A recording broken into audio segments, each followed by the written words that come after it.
Hello. So this video is going to start a little differently. Obviously, in light of recent events, we would just like to talk about obviously and acknowledge the tragic loss and incident that happened for the St. Petersburg Russian team, with the tragic, timely death of Timur Fatsutenov. I'm sorry if I'm saying that incorrectly. We just wanted to acknowledge that because honestly, this event is something that really harkens back to the tragic events of incidents like Humboldt Broncos and stuff like that. And it's really important for the hockey community, I think, not just the NHL and the fans of several teams to just come together and be very supportive in light of these tragic events. And I know we've lost a lot of people. There's been a lot of people who's had untimely deaths, and it's been very hard, but I think in light of that, it's still good to stay positive in times like these. And yeah, no one should ever have to pay a price for playing the sport that they love, and this is just a tragic event. Yes, so moving on from that, let's get into the video.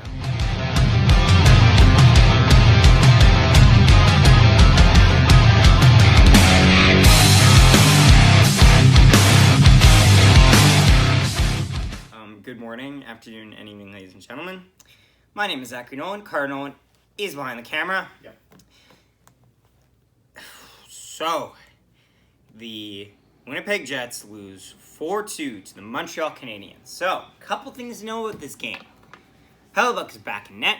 Price is in net for the Canadiens. DeMello is on the top pair. They've shifted the lines around. The forwards stay the same, and the defense are the same, except DeMello has been moved to the top pair with Josh Morrissey. Pullman is moved down to play with Logan Stanley. And Sherrod is out for the Canadiens with a broken hand. So, Jets' first shift, probably the best first shift of any hockey game they've played this year. There was pressure, the third line got the puck in the zone, and the first line was able to keep the puck in the zone, and it was really solid. And how do we repay that effort? By giving up a goal in the first shot. Andrew Kopp plays it back to Derek Forbort, but then absolutely heals it with his pass. Pass doesn't make it to Derek Forbort. Anderson makes a diving play to put it over to Jonathan Drouin, I believe. I could be wrong. Over to Kasperi Kotkaniemi to make it 1-0 for the Canadiens' reaction here. Oh!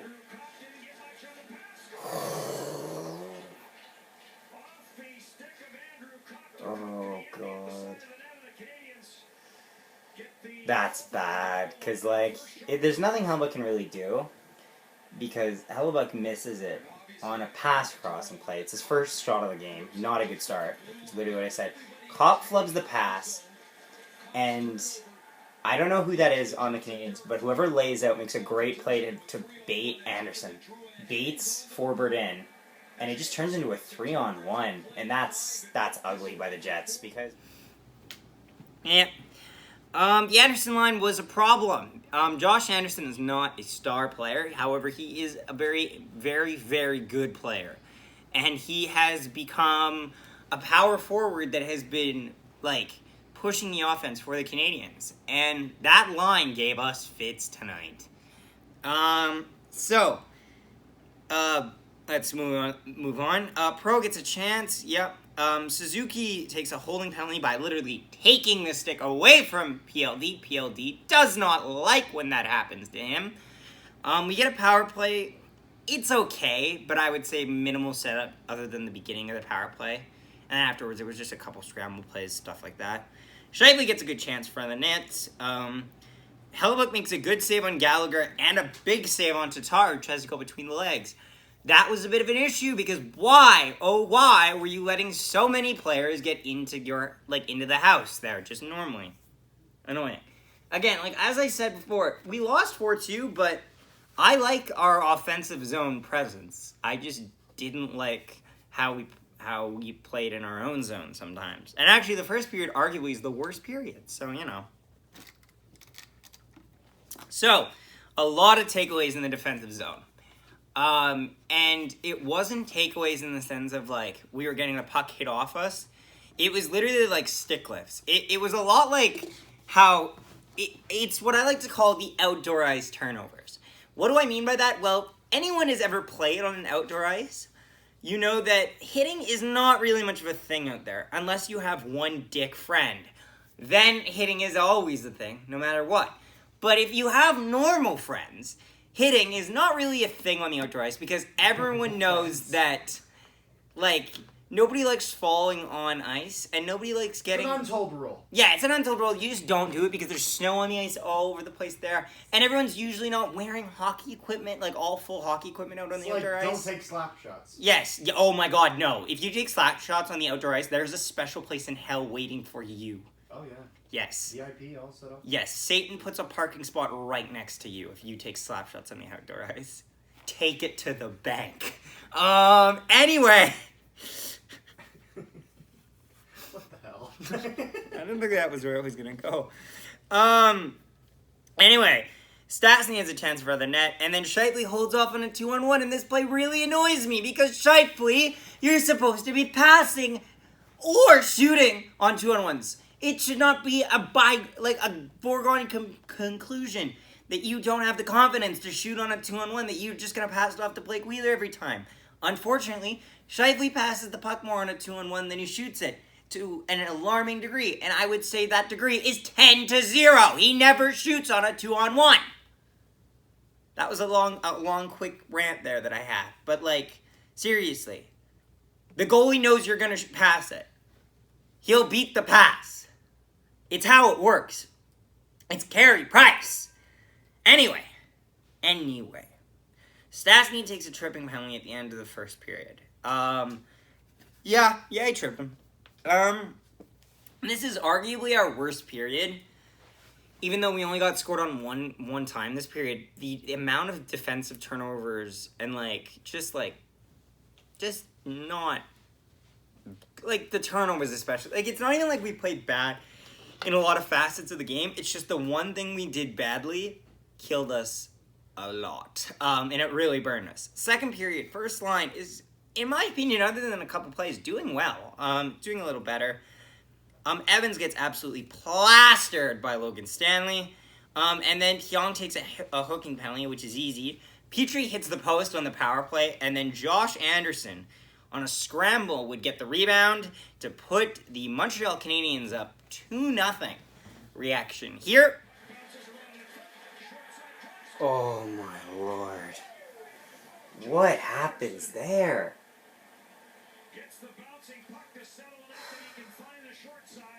Anderson's scary. He's a good power forward. I don't know if one of our defenders gets held back as this puck, because our numbers are trying to converge here. Right. Pullman can't get to it. Slows it down. And, just off man. Yeah, not a lot you could do on here. And then not long after, Kasperi Kotkaniemi would get a holding penalty. He pulls on him 100% on Scheifele behind that. And that would lead to Kyle Connor, right off an ensuing face-off, right on the sideboards there, would shoot it and go 5-hole on Carey Price on the power play to make the game 2-1. Reaction here. They really need one here. They really, they need to get something going. Yes! Yes!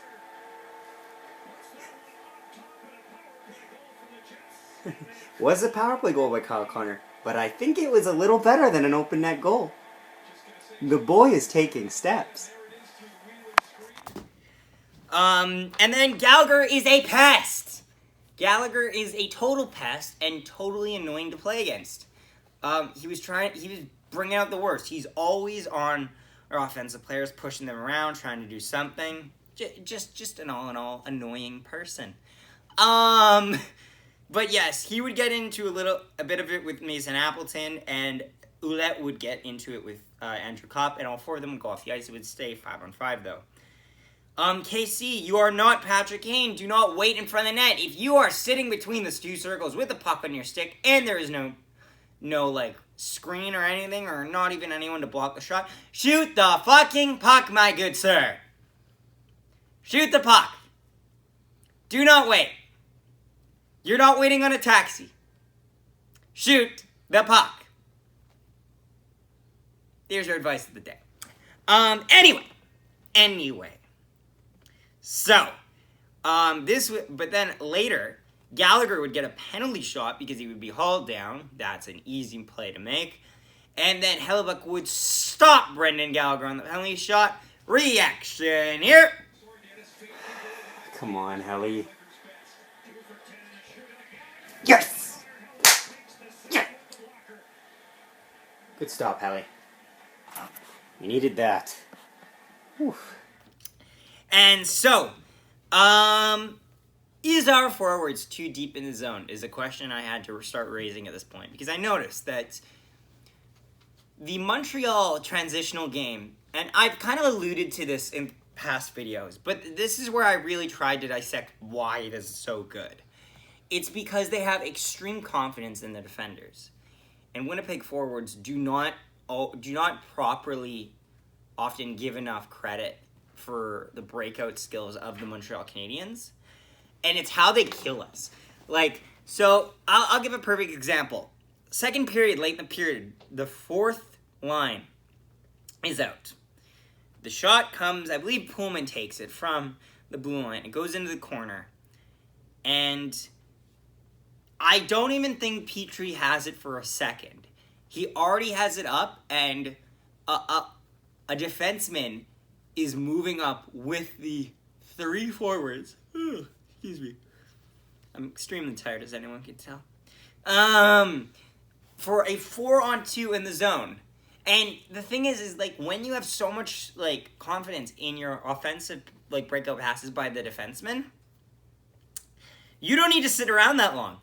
And the Canadiens do this a lot, and it kills because it means that right after they make that pass, because there's only two defenders, it is a freebie until you get to at least the blue line of the opposing team, because the opposing team can't do anything. Otherwise, they risk making it a 3-on-1, just like the first goal. Ironically, where it was a 3-on-1 ended being like that. So great zone time late in the period. Alton gets a shot blocked on a 2-on-1. That was so close. I would have liked to see him get around on that.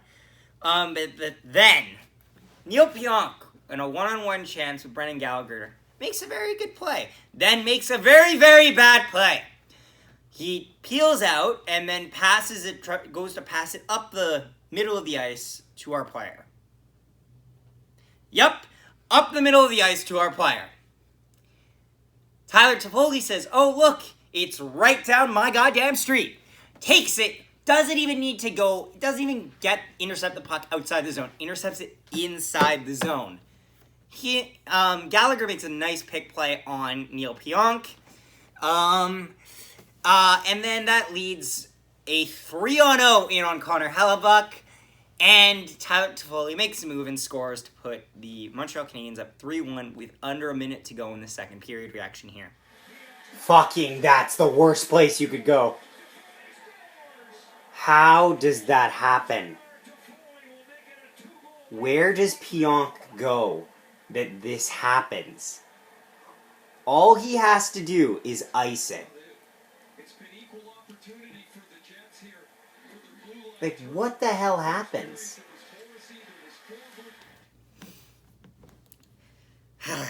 Okay. So, that is bad. That is evidently bad. And it's one of those things where it's late in the period. I hate goals that we give up late in the period, because it's one of those things where you just tell yourself that there's something you could have done to avoid this. All you had to do was survive for a few more seconds, then they'd add up to something, anything, yeah. But that was rough. So it's 3-1 going into the third period. I talked between the second and third periods, and actually in the post-game as well, with Peg City Hockey on his stream. Go check it out. If you want to just hear our conversations about it, I timestamp them in the comment section. So just hit either of those, and you'll either have the post-game or between second and third periods. And if you haven't subbed to Peg City Hockey, by the way, definitely do that. He's just past 700. And yeah, he's really good. Another solid Winnipeg Jets coverage just like me. So, decent start to the third period. All of the starts to the periods have been pretty good, honestly. Edmondson takes a tripping penalty, which would lead to us getting a power play. And then Kyle Connor on a one-time clapper scores to make it 3-2 on the power play. Reaction here. Shifley, what are you doing? Bang. Yes. Sorry.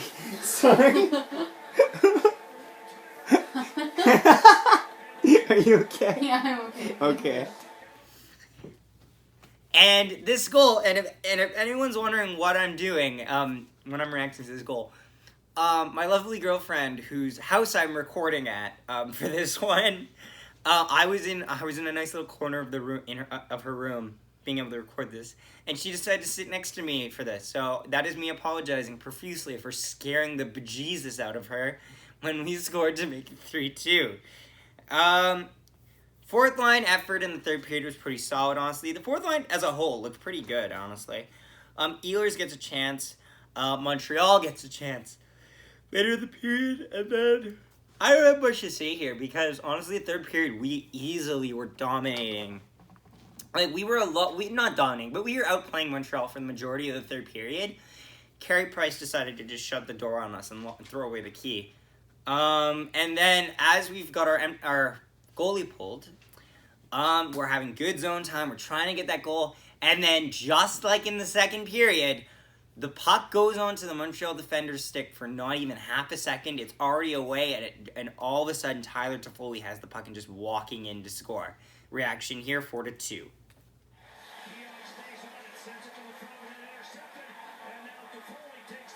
Oh. Damn. Yep, that was a damn shame.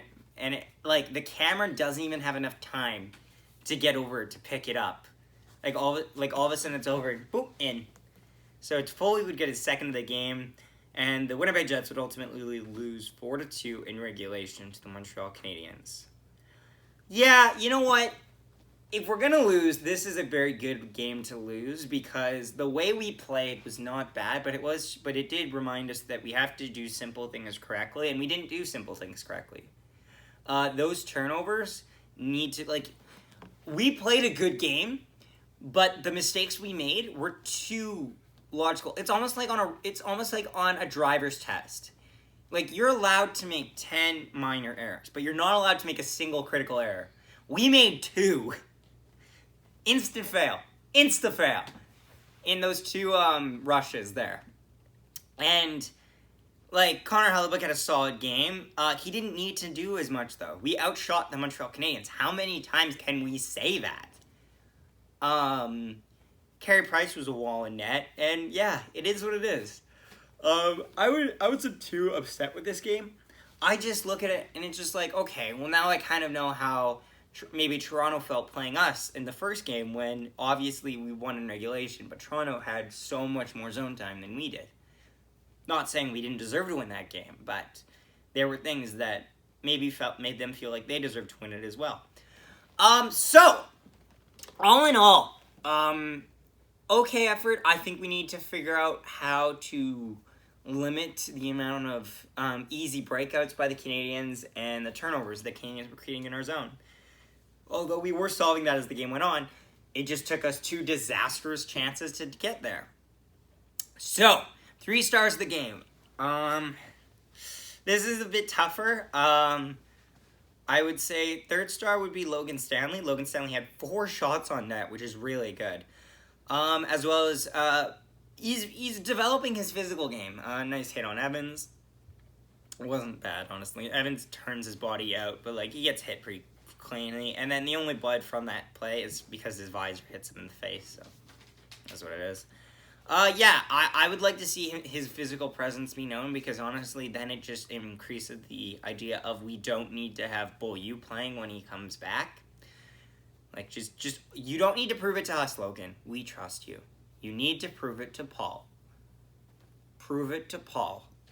Anyway, second star, I would say, of this would be Josh Morrissey. Josh Morrissey recorded 2 assists and had 5 shots on net, which for Josh Morrissey, holy crap. He's becoming freaking like Alex Ovechkin. What's his all this shooting coming from, Josh? What did you have to eat this morning? Because he never shoots the puck. Ever. He shoots the opponent's shins, but he doesn't shoot the puck much. But he was tonight, so that was nice to see. And the 2 assists, obviously, in the setup plays. And then first start kind of has to be Kyle Connor. I harped on him for one play, but other than that, he was really good in the offensive zone, and he was able to score on the power play, which, you know, one of it was a one-timer, and one of it was a nice 5-hole goal by being able to read the goalie. Yeah, good job, Kyle. Honorable mention, I'd say. I'm actually gonna give it. Might be not the most popular opinion. I really want to throw the fourth line a bone, so I'll just say the fourth line gets an honorable mention because they were trying to do a lot of things well, and they just don't have the skill level to necessarily always succeed in those things, but they're always giving their effort, and especially in tonight's game, I liked it.